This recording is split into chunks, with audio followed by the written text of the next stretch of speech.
पश्चिम और नाथद्वार से 7 किलोमीटर पश्चिम में स्थित है। यहीं अकबर की मुगल सेना एवं महाराणा प्रताप तथा उनकी राजपूत सेना में 18 जून 1576 में भीषण युद्ध हुआ था। इस युद्ध में महाराणा प्रताप के साथ कई सारे राजपूत योद्धा सहित हकीम का सूरी भी उपस्थित थे। इस युद्ध में महाराणा प्रताप का साथ बाहर रहने वाले भीलों ने भी दिया था, जो इस युद्ध की प्रमुख बात थी। इस युद्ध में राजा मानसिंह भी शामिल थे। राजस्थान के शहर उदयपुर से नाथद्वार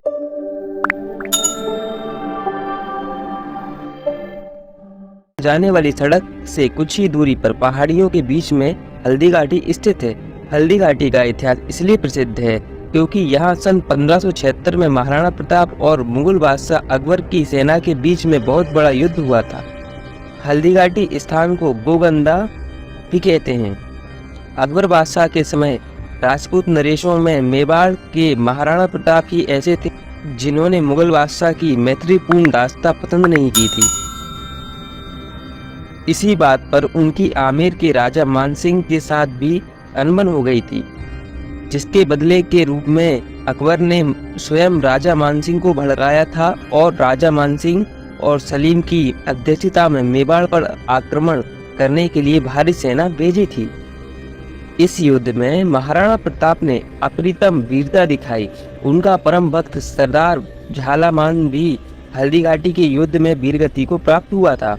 स्वयं महाराणा प्रताप के भाले से गजसीन सलीम बाल बच गया था, लेकिन महाराणा प्रताप की छोटी सेना मुगलों की विशाल सेना के सामने ज्यादा सफल नहीं हो सकी और महाराणा प्रताप अपने घायल अवस्था में बहादुर चेतक पर बैठकर युद्ध क्षेत्र से बाहर निकल गए थे, जहां महाराणा प्रताप के चेतक ने प्राण छोड़ दिए थे। हल्दी घाटी स्थान के पास ही स्वामी भक्त घोड़े की समाधि आज भी देखने को मिलती है। इस हल्दी घाटी युद्ध में महाराणा प्रताप की 22 सहस्त्र सेना में से 14 सहस्त्र सेना काम आई थी। इनमें से 520 सैनिक थे, वह महाराणा प्रताप के संबंधी सैनिक थे। मुगल सेना का भी भारी नुकसान हुआ था, उसके भी लगभग 500 जितने सरदार मारे गए थे और जो सलीम के साथ सेना आई थी उसके अलावा भी एक सेना वक्त पर सहायता करने के लिए सुरक्षित रखी गई थी और यहाँ सुरक्षित रखी गई सेना के द्वारा जो प्रमुख सेना थी उनकी हानि पूर्ति बराबर होती रहती थी। इसी वजह से मुगलों के घायल सैनिकों की ठीक ठाक संख्या इतिहासकारों ने नहीं लिखी। इस युद्ध के पश्चात महाराणा प्रताप को बड़ी कठिनाइयों से गुजरना पड़ा था, लेकिन महाराणा प्रताप ने कभी भी साहस नहीं छोड़ा और अपने अधिकांश राज्य को मुगलों से वापस छीन लिया था।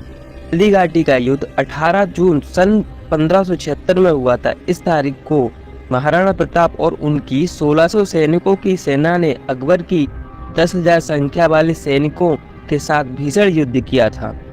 हल्दी घाटी के युद्ध में अकबर के साथ जयपुर के राजा मानसिंह भी खड़े थे, क्योंकि राजा मानसिंह ने अकबर की गुलामी स्वीकार कर ली थी।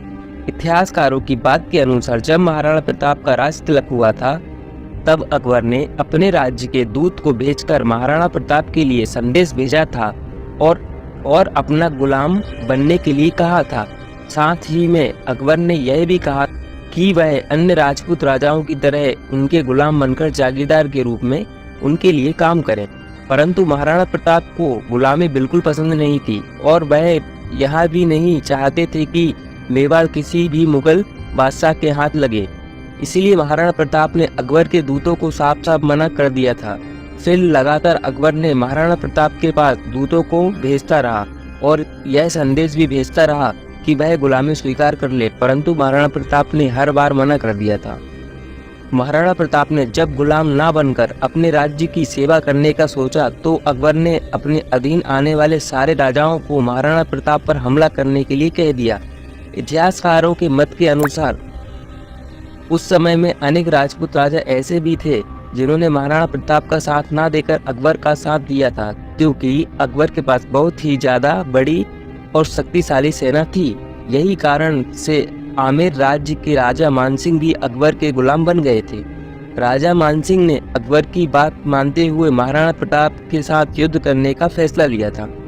हल्दी घाटी युद्ध का परिणाम कुछ नहीं आया था, क्योंकि 4 घंटे तक चलने वाला हल्दी घाटी के युद्ध में जब महाराणा प्रताप बहुत ही बुरी तरह से जख्मी हो गए थे और उनका अश्व जिसका नाम चेतक था वह भी अपनी अंतिम सांस लेने लगा था, इसलिए महाराणा प्रताप ने वहां से जंगल की ओर जाना सही समझा और उनकी सेना ने भी उनका साथ दिया था और एक बहुत ही बड़ी नदी को चेतक ने एक छलांग में पार कर दिया था।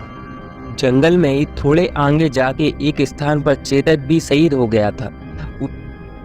उसी समय कुछ लोगों का यह भी कहना था कि अकबर की सेना जीत गई थी, परंतु इतिहास में कुछ ऐसी भी चीजें हैं जो आज भी मिलती हैं, जिससे यह साफ पता चलता है कि अकबर की सेना उस समय जीत नहीं पाई थी। माना कि अकबर की सेना ने 6 महीने तक अपने हक में आने वाली जगहों पर लोगों के आने जाने पर पाबंदी लगाई थी। उन्हें यह लगा था कि महाराणा प्रताप को पकड़ लेंगे, लेकिन महाराणा प्रताप अकबर के आगे बिल्कुल भी झुकने वाले नहीं थे। हल्दी घाटी युद्ध के परिणाम के बारे में बात करें तो हम यह भी कह सकते हैं कि महाराणा प्रताप के हौसले की जीत हुई थी, क्योंकि अकबर जो चाहता था वो कभी हो नहीं पाया। महाराणा प्रताप ने उनकी अंतिम सांस तक अकबर की गुलामी मंजूर नहीं की थी।